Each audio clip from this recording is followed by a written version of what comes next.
مر لا يمكن الثناء كما كان حقه بعد خدا بزرگ تو قصہ مختصر۔ اے صاحب جمال کل، اے سرورے بشر، روئے منیر سے تیرے روشن ہوا قمر، ممکن نہیں کہ تیری ثنا کا ہو بیاں، ممکن نہیں کہ تیری ثنا کا ہو بیاں، بعد خدا بزرگ تو ہے قصہ مختصر۔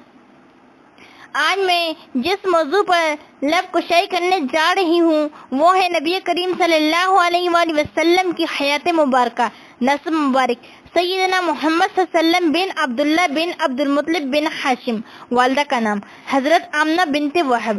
آپ کی ولادت بسعادت 20 اپریل 571 عیسوی بروز پیر بمطابق 12 ربیع الاول مکہ میں ہوئی۔ والد ماجد حضرت عبداللہ کا انتقال ولادت سے 6 ماہ قبل ہو چکا تھا۔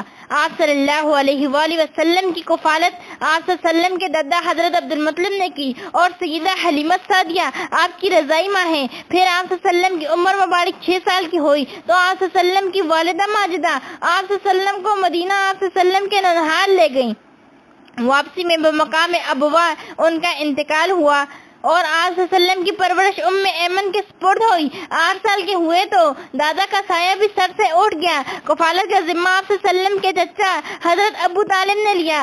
12 سال کی عمر میں چچا کے ساتھ شام کا سفر فرمایا اور 25 سال کی عمر میں شام کا دوسرا سفر حضرت خدیجہ الکبریٰ رضی اللہ تعالی عنہا کی تجارت کے سلسلے میں فرمایا، اور اس سفر سے واپسی کے بعد حضرت خدیجہ الکبریٰ رضی اللہ تعالی عنہا سے عقد نکاح ہوا۔ 35 سال کی عمر میں قریش کے ساتھ تعمیر کعبہ میں حصہ لیا۔ حجر اسود کے بارے میں قریش کے الجھے ہوئے جھگڑے کا حکیمانہ فیصلہ فرمایا جس پر سبھی خوش ہو گئے۔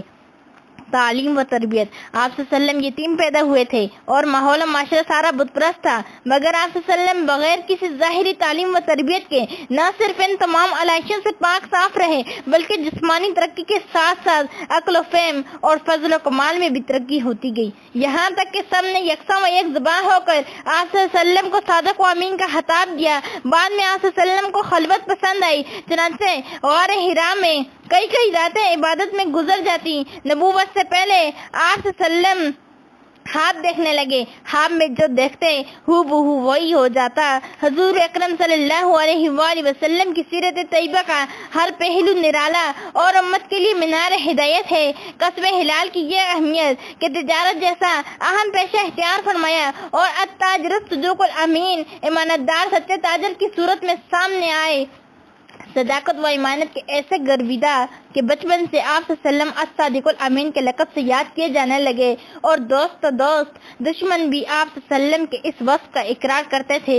چنانچہ قبائل قریش نے ایک موقع پر بیک زبان کہا، ہم نے بارہا تجربہ کیا مگر آپ صلی اللہ علیہ وسلم کو ہمیشہ سچا پایا۔ یہ سب قدرت کی جانب سے ایک غیبی تربیت تھی، کیونکہ آپ صلی اللہ علیہ وسلم کو آگے چل کر نبوت رسالت کے عظیم مقام پر فائز کرنا تھا اور تمام عالم کے لیے مقتدا بنانا تھا، اور امت کے لیے آپ صلی اللہ علیہ وآلہ وسلم کی زندگی کو بطور اسوہ حسنہ پیش کرنا تھا۔ بلا شبہ اے مسلمانوں، تم کو رسول صلی اللہ علیہ وسلم کی ذات میں عمدہ نمونہ ہے، ہر اس شخص کے لیے جو اللہ کی ملاقات کا اور قیامت کے دن کا خوف رکھتا ہے اور اللہ کو بکثرت یاد کرتا ہے۔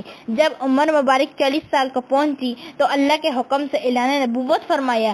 آپ صلی اللہ علیہ وآلہ وسلم غار حرا میں تھے کہ جبرائیل علیہ السلام سورہ اقرا کی ابتدائی آیتیں لے کر نازل ہوئے، وہی آسمانی آپ صلی اللہ علیہ وسلم تک پہنچانے کے لیے جبرائیل امین علیہ السلام کا انتخاب ہوا، جن کو ہمیشہ سے انبیاء علیہ السلام اور باری تعالیٰ کے درمیان واسطہ بننے کا شرف حاصل تھا، اور جن کی شرافت، قوت، عظمت، بلند منزلت اور امانت کی خود اللہ نے گواہی دی ہے۔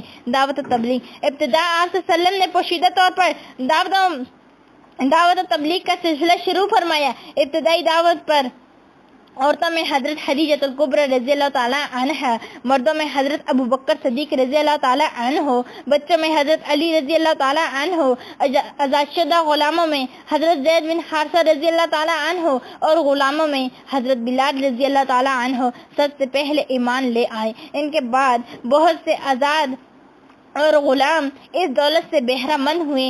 پھر آپ صلی اللہ علیہ وآلہ وسلم کو اعلانیہ دعوت و تبلیغ کا حکم ہوا، چنانچہ آپ صلی اللہ علیہ وآلہ وسلم نے تمام قوم کو صرف اللہ تعالیٰ کی عبادت کرنے اور بت پرستی چھوڑنے کی دعوت پوری قوت سے شروع کی، تو بعض نے مانا اور بعض اپنی گمراہی پر قائم رہے۔ پھر جب حضرت ابو طالب اور حضرت خدیجہ کا انتقال ہوا، اس سال کو عام الحزن یعنی غم کا سال قرار دیا۔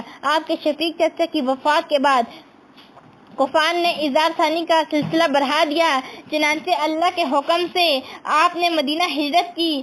آپ کی عمر مبارک 63 سال ہے اور 23 سال کے تبلیغی دورانیے میں آپ کی محنت اور کوشش سے پوری دنیا روشن ہوئی اور قیامت تک اس کی مثال نہیں ملے گی۔ آپ صلی اللہ علیہ وآلہ وسلم نے 10 ہجری کو حج فرمایا اور 11 ہجری کو دار البقاء کی طرف انتقال فرمایا۔ آپ صلی اللہ علیہ وآلہ وسلم کا روضہ مبارک مدینہ منورہ میں ہے۔ اللہ تعالی ہم سب کا حامی و ناصر ہو۔ والسلام۔